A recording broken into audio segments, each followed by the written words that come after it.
The title is The Lilies of the Field, which comes from one of Jesus' parables, which is, consider the lilies of the field, how they grow. They toil not, neither do they spin. So basically he's saying about how we should take an example from flowers.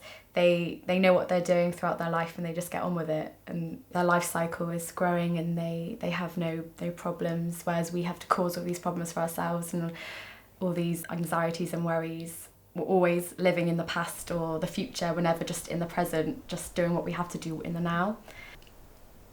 And I started looking at our egos and how these are the cause of a lot of our problems, because the ego is what fuels the inner chatter inside our head, and this is the chatter that's always worrying about our pasts and our futures, never actually just existing in the now. Of course everything would be perfect if I got that job, but of course she did. Everything good always happens to her. Of course she got that job, everything good ever happens to her, nothing good ever happens to me. She walks down the drive and hugs me smelling of toffee apples. You're like the daughter I never had, she'll say. I wonder if he has any sisters, I must look into this, yes, I must look into this. On the third day, he took me to the Museum of Modern Art. I saw Matisse and started to cry. He's my favourite, I say. He touches my cheek softly and tells me I'm special.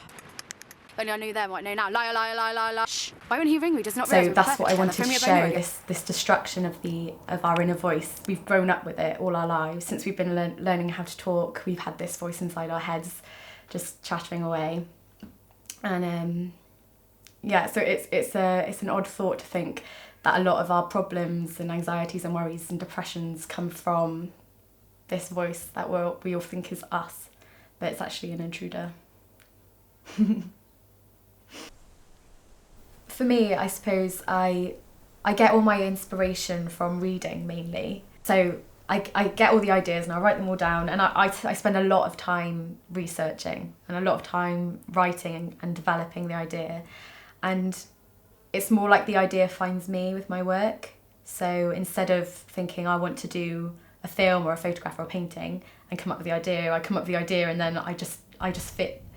I suppose I fit around that. So if a film works for that, then I'll do a film. Also, I really enjoy filming and I really enjoy editing. So it's something that I kind of started to really enjoy and wanted to carry on as well. But I never set out with a project thinking of the final media, I guess. I just let it roll and went with the flow. I'm reading a lot of books about different religions, so I guess I'm just exploring. I'm not like a specific Christian or Buddhist. I'm just open to all of it.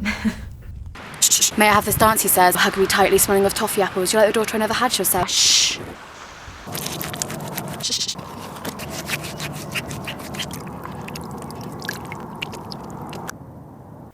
I am trying to say this is every man sort of thing. And I'm not using my life story for it, I'm using a made-up one.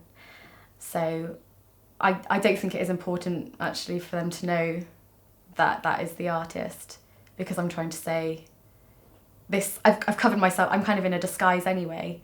It could be anyone from any era, really, apart from the clothes underneath. And at any place in the world, really, as well.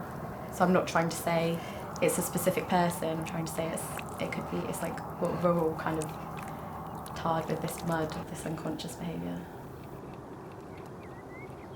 You've all come out from the sea behind me of this like sea of unconsciousness, and trying to like either rub it on or rub it off, clean it on, clean it off, because we have moments of stillness where the voice inside our heads kind of cease and we just we're in the now. But a lot of the time we're just caking ourselves in this unconscious, like with all the chatter and the just destructive thoughts. So for me, that's what it kind of meant for me, but it's down to interpretation of what people want to think of it, really. It's crazy. It still hasn't sunk in for me. I think it's amazing for me because I'm not from Wales, and to come to Wales, I've just felt like it's such an amazing place for art, and I think it just offers so many opportunities, and for them to give me the award when I'm not Welsh it means so much, and it means like I want to keep my practice in Wales, because I just think it's so much more opportunities here.